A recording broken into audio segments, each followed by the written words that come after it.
قل هو الذي أنشأكم وجعل لكم السمع والأبصار والأفئدة قليلا ما تشكرون قل هو الذي ذرأكم في الأرض وإليه تحشرون ويقولون متى هذا الوعد إن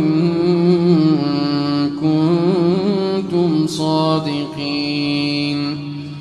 قل إنما العلم عند الله وإنما